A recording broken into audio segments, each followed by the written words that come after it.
बिस्मिल्लाहिर्रहमानिर्रहीम। तो हम इनऑर्गेनिक केमिस्ट्री में डिस्कस कर रहे थे पीरियाडिक ट्रेंड इन फिज़िकल प्रॉपर्टीज़। प्रीवियस लेक्चर में हमने ट्रेंड डिस्कस किया था एटॉमिक रेडियाई और आयनिक रेडियाई का। तो आज इस टॉपिक में हम डिस्कस करेंगे periodic trend in ionization energy. तो first we should know what is ionization energy. Ionization energy is the amount of energy required to remove an electron from outermost shell of gaseous atom is called ionization energy. For example, अगर gaseous magnesium atom से एक electron remove करें तो it is converted into gaseous magnesium ion. 738 kilojoule per mole energy is required to remove electron, which is ionization energy. Ionization energy is the energy required, energy absorbed, जो electron और nucleus के दरमियान forces of attraction पाई जाती हैं। To remove electron from an atom we have to break this attraction, और इस attraction को ओवरकम करने के लिए some energy is required which is called ionization energy. It is measured in kilo जॉल per mole, यानी यू कैन से दैट कि it is the amount of energy required to remove an electron from each atom in 1 mole of atoms of element in gaseous state is called ionization energy। कि किसी भी element के एक मोल atoms में से एक एक इलेक्ट्रॉन रिमूव करने के लिए जितनी एनर्जी दरकार हो, दैट इज आयोनाइजेशन एनर्जी। तो ये 738 kilo जॉल per mole is the ionization energy of magnesium. अब इसका मतलब ये नहीं है कि 738 किलो जॉल एनर्जी एक मैग्नीशियम एटम का एक इलेक्ट्रॉन रिमूव करने के लिए इतनी एनर्जी एब्जॉर्ब नहीं होगी।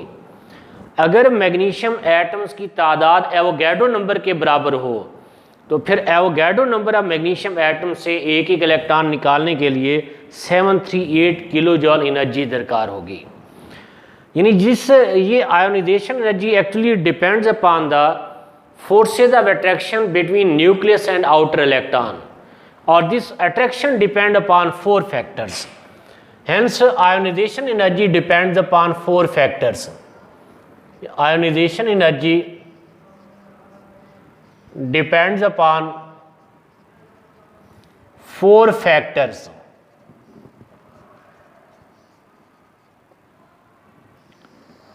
नंबर 1, एटॉमिक साइज या एटॉमिक रेडियस। एटॉमिक साइज के बारे में पढ़ा था, या atomic radius, it is the average distance between centre of nucleus and outer most shell is called atomic radius. अगर एटम का रेडियस स्मॉल होगा तो outer electron will become closer to nucleus, और जितना न्यूक्लियस के ज़्यादा करीब होंगे आउटर इलेक्ट्रॉन, साइज कम होगा, अट्रैक्शन ज़्यादा स्ट्रांग होगी, और उस अट्रैक्शन को ओवरकम करने के लिए, इलेक्ट्रॉन को रिमूव करने के लिए ज़्यादा एनर्जी दरकार होगी। यानी smaller the atomic radii higher will be ionization energy, या ionization energy is inversely proportional to atomic radius. अच्छा, इस इन्वर्सली प्रोपोर्शनल का ये मीनिंग हरगिज़ नहीं है कि अगर एटॉमिक रेडियस 2 गुना कम हो जाए तो आयोनाइजेशन एनर्जी 2 गुना बढ़ जाएगी। इसका मतलब ये नहीं है। इसका मतलब सिर्फ इतना है कि अगर एटॉमिक रेडियस में कमी करेंगे तो आयोनाइजेशन एनर्जी में इजाफा होगा। ये एग्जैक्ट इन्वर्स रिलेशन नहीं है। Second factor is the nuclear charge. Nuclear charge या proton number. Nuclear charge depends upon number of protons in the nucleus. तो न्यूक्लियस में प्रोटॉन्स की तादाद जितनी ज़्यादा होगी, पॉजिटिव चार्ज न्यूक्लियस पे बढ़ेगा तो न्यूक्लियस आउटर इलेक्ट्रॉन को ज़्यादा अट्रैक्ट कर सकेगा। अट्रैक्शन बढ़ेगी तो इलेक्ट्रॉन निकालने के लिए ज़्यादा एनर्जी दरकार होगी, आयोनाइजेशन एनर्जी बढ़ जाएगी। यानी ionization energy is directly proportional to nuclear charge.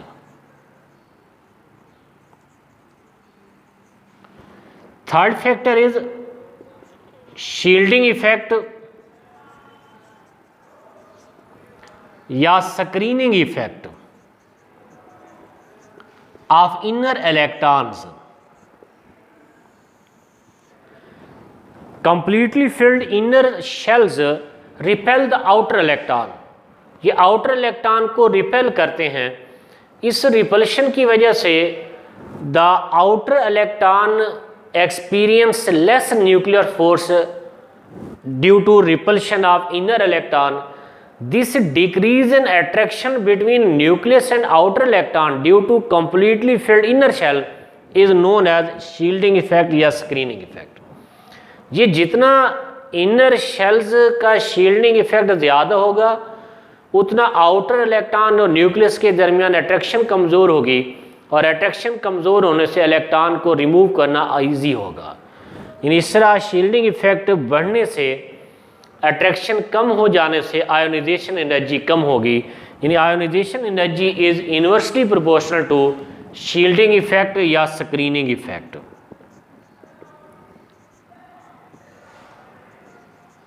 Shielding effect या screening effect. And fourth factor is electronic configuration या नेचर ऑफ ऑर्बिटल। ऑर्बिटल्स चार तरह के हो सकते हैं, S orbitals, P orbitals, D orbitals and F orbitals.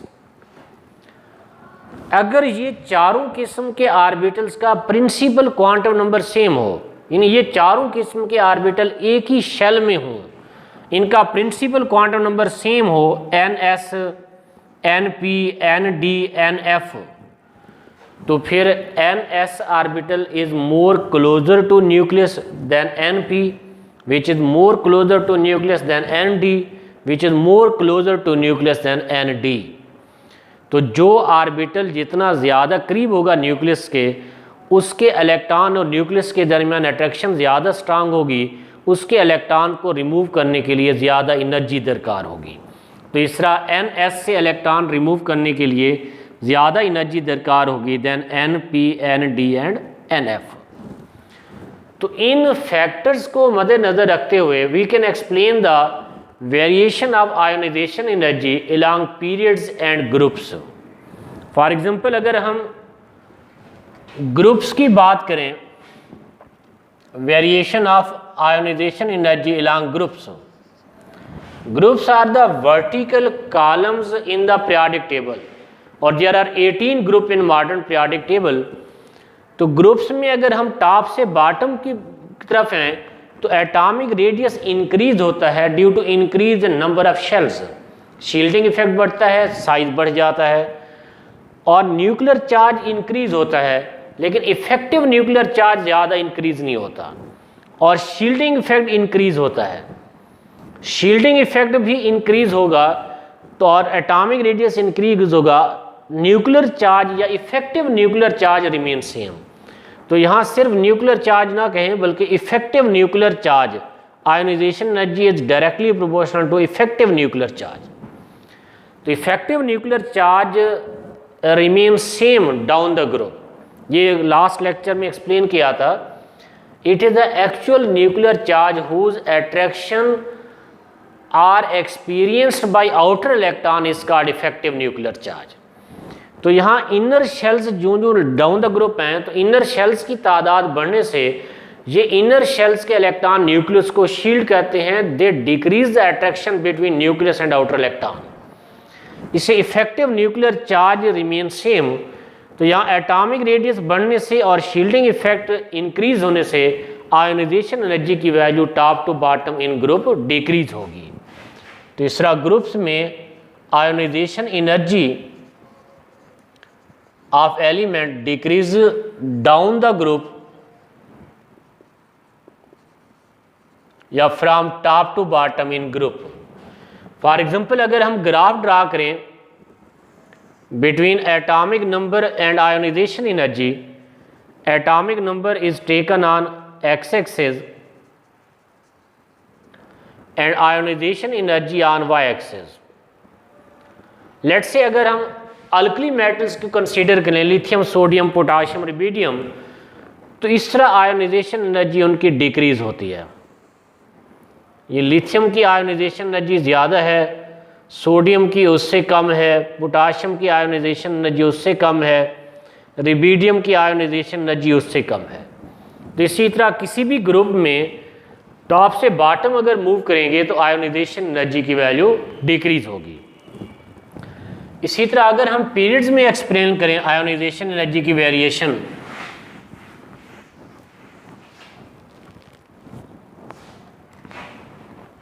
Long periods में जब लेफ्ट से राइट की तरफ मूव करते हैं तो न्यूक्लियर चार्ज इंक्रीज होता है, प्रोटॉन नंबर बढ़ते हैं, number of shell remain same, जिससे शील्डिंग इफेक्ट में इजाफा नहीं होता। न्यूक्लियर चार्ज बढ़ने से एटॉमिक रेडियस कम होता है, एटॉमिक रेडियस कम होगा, आयोनाइजेशन एनर्जी बढ़ जाएगी। और लेफ्ट से राइट की तरफ पीरियड में जाएं तो इफेक्टिव न्यूक्लियर चार्ज इंक्रीज होने से आयोनाइजेशन एनर्जी इंक्रीज होगी। From left to right shielding effect remain same, इसका कोई इफेक्ट नहीं होगा। तो इफेक्टिव न्यूक्लियर चार्ज और बढ़ने से एटॉमिक रेडियस कम हो जाने से लेफ्ट से राइट आयोनाइजेशन एनर्जी इंक्रीज। ये किसी भी पीरियड में ionization energy of elements increases from left to right in periods. For example अगर हम फर्स्ट और सेकंड पीरियड के एलिमेंट्स की वेरिएशन डिस्कस करें, let's say we draw graph between ionization energy and atomic radii, atomic number by taking atomic number on x-axis and ionization energy on y-axis। तो इस तरह का ग्राफ हासिल होगा। ये हाइड्रोजन टू हीलियम, हाइड्रोजन से helium की तरह मूव करें तो आयोनाइजेशन एनर्जी इंक्रीज होती है। इसी तरह फिर सेकेंड पीरियड में लिथियम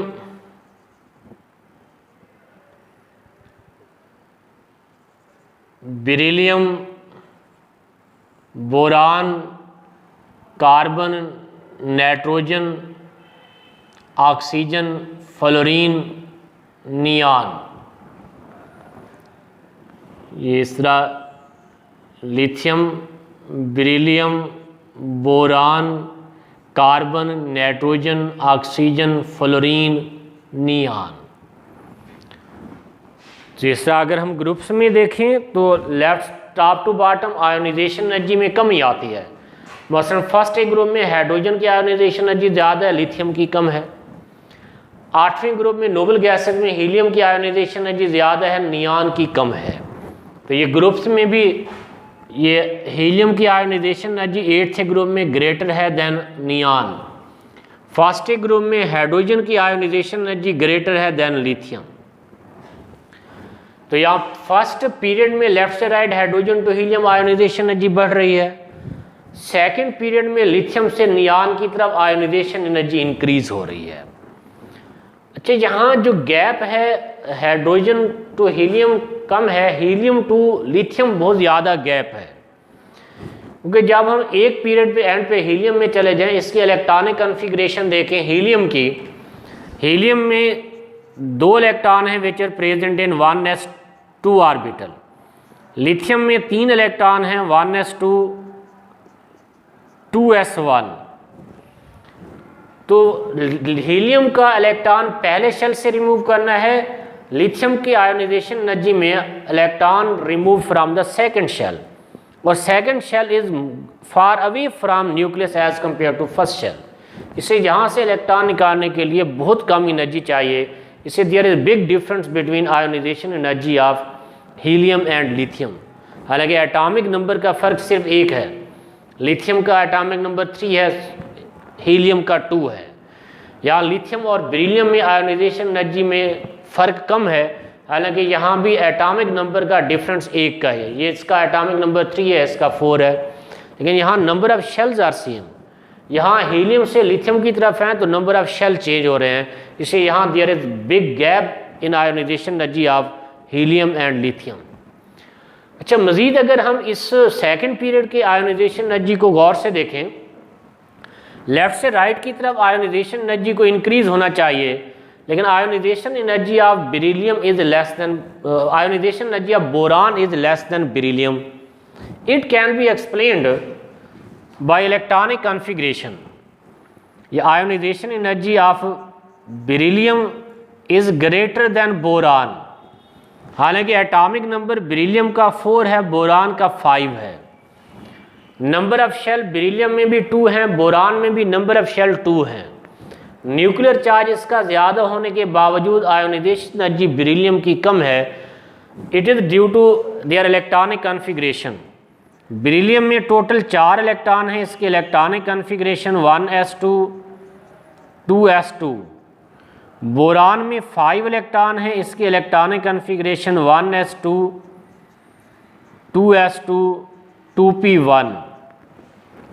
यहाँ बेरिलियम में electron is remove from 2s orbital और बोरान में electron is being remove from 2p orbital. इसके फैक्टर में पढ़ा था कि अगर डिफरेंट ऑर्बिटल्स का प्रिंसिपल क्वांटम नंबर सेम हो तो फिर 2p orbital is far away from nucleus than 2s orbital. इससे 2p न्यूक्लियस से ज़्यादा दूर होने की वजह से nuclear attraction on 2p electron are less as compare to 2s। इससे it is easy to remove electron from 2p orbital of boron as compare to 2s orbital of beryllium. इसी तरह अगर देखें यहाँ नाइट्रोजन और ऑक्सीजन में, तो ionization energy of nitrogen is higher than that of oxygen. हालांकि एटॉमिक नंबर नाइट्रोजन का 7 है, ऑक्सीजन का एटॉमिक नंबर 8 है। नंबर ऑफ शेल दोनों में सेम है। नाइट्रोजन का वैलेंस इलेक्ट्रॉन सेकंड शेल में है, ऑक्सीजन के वैलेंस इलेक्ट्रॉन भी सेकंड शेल में है। न्यूक्लियर चार्ज ऑक्सीजन का ज़्यादा है, लेकिन ionization energy of oxygen is less. It is also due to their electronic configuration. Nitrogen में टोटल 7 इलेक्ट्रॉन हैं, 1s2 2s2 ये 2px1 2py1 and 2pz1। Oxygen में टोटल 8 इलेक्ट्रॉन हैं, इसके electronic configuration 1s2 2s2 2px2 2py1 2pz1। ये हुंस rule के मुताबिक electrons इस तरह फिल होते हैं कि they go away from each other to minimize the repulsion between them, या they fill the orbitals degenerate orbital separately having same spin. अब यहाँ in case of nitrogen electron is being removed from 2p orbital और from oxygen electron is being removed from 2p orbital. यहाँ दोनों orbital same ही हैं, दोनों का distance from nucleus is same. लेकिन जहाँ इलेक्ट्रॉन्स नाइट्रोजन से रिमूव होगा विच इज अनपेयर्ड, ऑक्सीजन से जो इलेक्ट्रॉन रिमूव होगा that is paired. Paired electron में जब एक ही ऑर्बिटल में 2 इलेक्ट्रॉन होंगे तो सिमिलर चार्ज की वजह से इलेक्ट्रॉन एक दूसरे को रिपेल करते हैं। इस एक ही ऑर्बिटल में 2 इलेक्ट्रॉन्स के दरमियान रिपल्शन को स्पिन स्पिन रिपल्शन कहते हैं। इस स्पिन स्पिन रिपल्शन की वजह से it is easy to remove electron from 2px orbital of oxygen as compare to 2px of nitrogen. इसे नाइट्रोजन के इलेक्ट्रॉन्स अनपेयर्ड हैं, उनके दरमियान रिपल्शन कम है, इससे वहाँ से इलेक्ट्रॉन निकालने के लिए ज़्यादा एनर्जी चाहिए होगी एज कंपेयर टू ऑक्सीजन। तो इस तरह की वेरिएशन आगे थर्ड पीरियड में भी होगी। फोर्थ पीरियड में जब हम मूव करें तो फोर्थ पीरियड में ट्रांजिशन एलिमेंट्स इन्वॉल्व हैं और ट्रांजिशन एलिमेंट्स की आयोनाइजेशन एनर्जी में ज़्यादा रिमार्केबल चेंज नहीं आती, क्योंकि ट्रांजिशन एलिमेंट्स में डिस्कस कर चुके हैं कि वहाँ उनकी इलेक्ट्रॉनिक कॉन्फ़िगरेशन जब एटॉमिक नंबर लेफ़्ट से राइट की तरफ इंक्रीज़ होता है तो electron is being added in lower shell not outer most shell. मसलन 3d ऑर्बिटल में इलेक्ट्रॉन फिल होते हैं, 4s इज कम्प्लीटली फिल्ड। इससे आउटर मोस्ट इलेक्ट्रॉन 4s तमाम ट्रांजिशन एलिमेंट्स में लेफ़्ट से राइट की तरफ सेम है। इससे ट्रांजिशन एलिमेंट्स की आयोनाइजेशन एनर्जी में ज़्यादा रिमार्केबल चेंज नहीं आती जिस तरह नॉर्मल एलिमेंट्स एस ब्लॉक या पी ब्लॉक एलिमेंट्स में चेंज आती है। अगर हम बात करें हायर आयोनाइजेशन एनर्जीज़ की, ये हमने वेरिएशन डिस्कस की है only first ionization energy required to remove first electron from outer most shell. Higher ionization energy की बात करें, अगर सेकेंड इलेक्ट्रॉन रिमूव करें तो greater amount of energy is required. For example magnesium से अगर एक इलेक्ट्रॉन रिमूव करें तो it is converted into gaseous magnesium ion. इसकी first ionization energy is equal to 738 kilo जॉल per mole. अगर इसमें से दूसरा इलेक्ट्रॉन रिमूव करें तो it will become magnesium dipositive ion. Second ionization energy is equal to 1451 kilo जॉल per mole. इसी तरह अगर इसमें से तीसरा इलेक्ट्रॉन रिमूव करें तो it will become magnesium tri positive ion. इसकी third value of ionization energy is equal to +7733 kilo जॉल per mole. तो इसमें देखें तो third ionization energy is greater than second ionization energy which is greater than first ionization energy. उसकी वजह यह है कि जब एक इलेक्ट्रॉन रिमूव हो जाए तो न्यूक्लियर चार्ज इंक्रीज हो जाने से न्यूक्लियस रिमेनिंग इलेक्ट्रॉन को ज़्यादा अट्रैक्ट करेगा। अट्रैक्शन बढ़ जाने से energy required to remove electron will become greater. इसी तरह दो इलेक्ट्रॉन रिमूव होंगे तो फिर मज़ीद ज़्यादा एनर्जी दरकार होगी अट्रैक्टिव फोर्सेस रिमेनिंग इलेक्ट्रॉन पे इंक्रीज़ हो जाने की वजह से। और इस हायर आयोनाइजेशन एनर्जी के गैप से we can also explain the valency of atom. यहाँ देखें पहले दो आयोनाइजेशन एनर्जी में गैप कम है, दूसरी और तीसरी में गैप बहुत ज़्यादा है। It can be explained by electronic configuration. Magnesium का एटॉमिक नंबर 12 है, इसकी electronic configuration 1s2 2s2 2px2 2py2 2pz2 and 3s2। पहला इलेक्ट्रॉन निकालेंगे तो वो 3s से रिमूव होगा, स्पिन स्पिन रिपल्शन भी है, तो इसके लिए कम एनर्जी दरकार है 738। फिर जब एक इलेक्ट्रॉन रिमूव कर लेंगे तो न्यूक्लियर चार्ज बढ़ जाने की वजह से और ज़्यादा एनर्जी चाहिए। जब दो इलेक्ट्रॉन रिमूव हो जाएं तो then third electron is being remove from the second shell. Shell कम हो गए हैं, इससे सेकंड शेल और न्यूक्लियस के दरमियान बहुत ज़्यादा अट्रैक्शन है as compare to third shell and nucleus. इससे तीसरा इलेक्ट्रॉन निकालने के लिए बहुत ज़्यादा एनर्जी चाहिए। तो ये greater gap in ionization energy explain the valency of atom. तो फर्स्ट टू आयोनाइजेशन एनर्जी में गैप कम है, इसका मतलब है पहले दो इलेक्ट्रॉन रिमूव करना इजी है। दूसरी और तीसरी आयोनाइजेशन एनर्जी में गैप बहुत ज़्यादा है, ये इंडिकेट कर रहा है कि तीसरा इलेक्ट्रॉन निकालना मुश्किल है। यानी मैग्नीशियम से दो इलेक्ट्रॉन रिमूव किए जा सकते हैं, मैग्नीशियम की वैलेंसी 2 होगी +3 नहीं होगी। इस तरह हायर आयोनाइजेशन एनर्जी के गैप से हम वैलेंसी ऑफ एटम भी गेस कर सकते हैं। तो it was the trend of ionization energy along periods and groups of the modern periodic table। इसी तरह का एक और ट्रेंड डिस्कस करते हैं, electron affinity.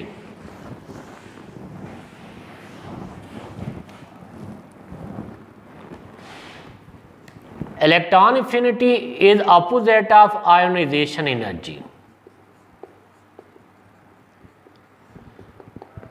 Ionization energy is energy required to remove electron from outermost shell of gaseous atom, or electron affinity is amount of energy released when electron is added to outermost shell of gaseous atom. It is the amount of energy released when an electron is added to outermost shell of gaseous या isolated atom. मिसाल के तौर पर अगर gaseous fluorine atom में एक electron add करें तो it is converted into gaseous fluoride ion. इसकी electron affinity is equal to -337 kilo जॉल per mole. Negative sign indicate energy is released. यहाँ जब इलेक्ट्रॉन ऐड करते हैं तो एक तो इनकमिंग इलेक्ट्रॉन और पहले से मौजूद इलेक्ट्रॉन्स के दरमियान रिपल्शन क्रिएट होती है, साथ न्यूक्लियस आने वाले इलेक्ट्रॉन को अट्रैक्ट करता है. अट्रैक्शन स्ट्रांग हो जाने की वजह से एनर्जी इज रिलीज्ड. अगर हम दूसरा इलेक्ट्रॉन ऐड करेंगे तो energy is absorbed. For example अगर गैसियस ऑक्सीजन एटम में एक इलेक्ट्रॉन ऐड करें तो it is converted into gaseous uni negative ion.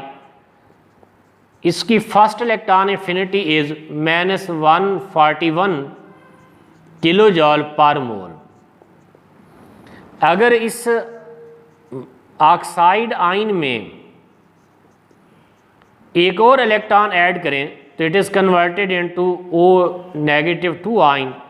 इसकी second electron affinity is +744 kilo जॉल per mole. यहाँ एनर्जी एब्जॉर्ब हो रही है क्योंकि पहले से मौजूद नेगेटिव चार्ज अब आने वाले इलेक्ट्रॉन को रिपेल करेगा. इस रिपल्शन को ओवरकम करने के लिए we have to provide some amount of energy to add second electron. तीसरा फर्स्ट इलेक्ट्रॉन एफिनिटी की अगर बात करें, first electron affinity depend upon the attraction between nucleus and outer electron. इसलिए अट्रैक्शन का भी आयोनाइजेशन एनर्जी में पढ़ा है कि attraction depend upon 4 factor: atomic radius, nuclear charge, shielding effect and nature of orbital.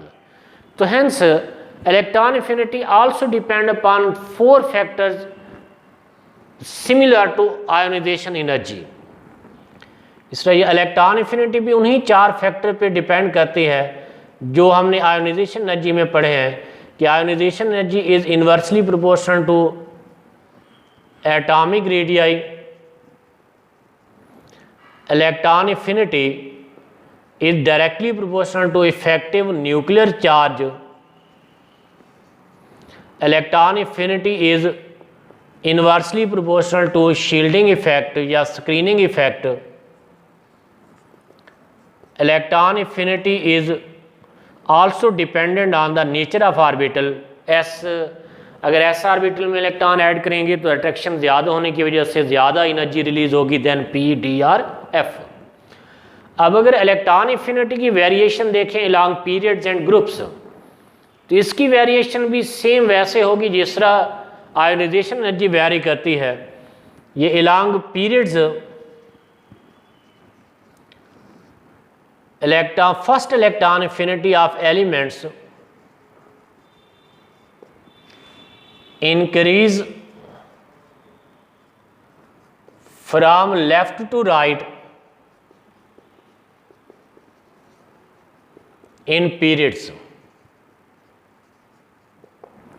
मिसाल के तौर पर सेकेंड पीरियड के एलिमेंट अगर देखें, lithium, beryllium, boron, carbon, nitrogen, oxygen, fluorine, neon, तो यहाँ इलेक्ट्रॉन एफिनिटी लिथियम की सबसे कम होनी चाहिए, नियॉन की इलेक्ट्रॉन एफिनिटी सबसे ज़्यादा होनी चाहिए.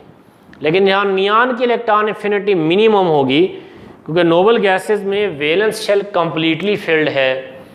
यहाँ बाकी लिथियम से फ्लोरीन तक incoming electron goes to second shell.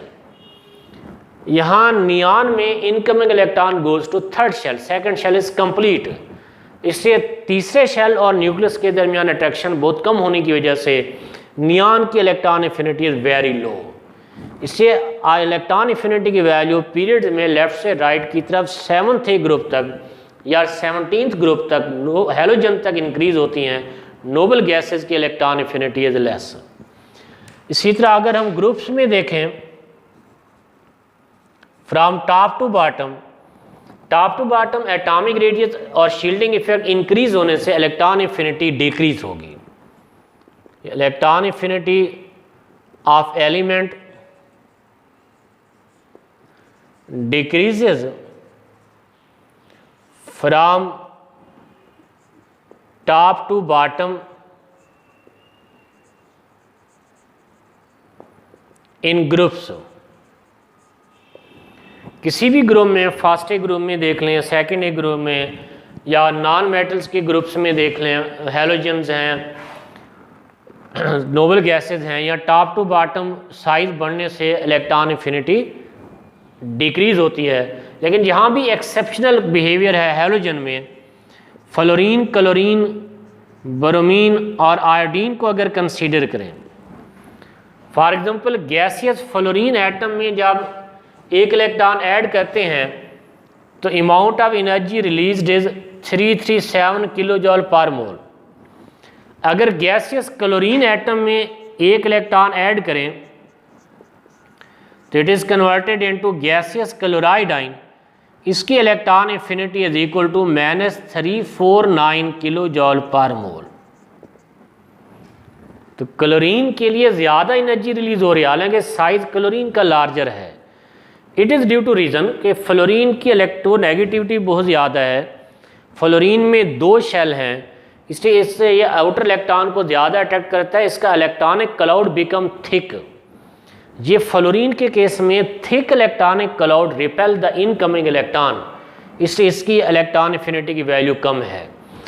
Chlorine में 17 इलेक्ट्रॉन हैं, 3 शेल हैं, इसके इलेक्ट्रॉनिक क्लाउड ज़्यादा स्प्रेडेड है, इसलिए इसका इलेक्ट्रॉनिक क्लाउड थिक ना होने की वजह से ये इनकमिंग इलेक्ट्रॉन को ज़्यादा रिपेल नहीं करता जितना फ्लोरीन रिपेल करता है। इससे क्लोरीन के केस में इलेक्ट्रॉन एफिनिटी की वैल्यू ज़्यादा है एज़ कम्पेयर टू फ्लोरीन। बाकी जनरली ग्रुप्स में अगर आप टॉप टू बॉटम मूव करेंगे तो इलेक्ट्रॉन एफिनिटी की value top to bottom decrease होगी, from left to right in period electron affinity की वैल्यू इंक्रीज होगी।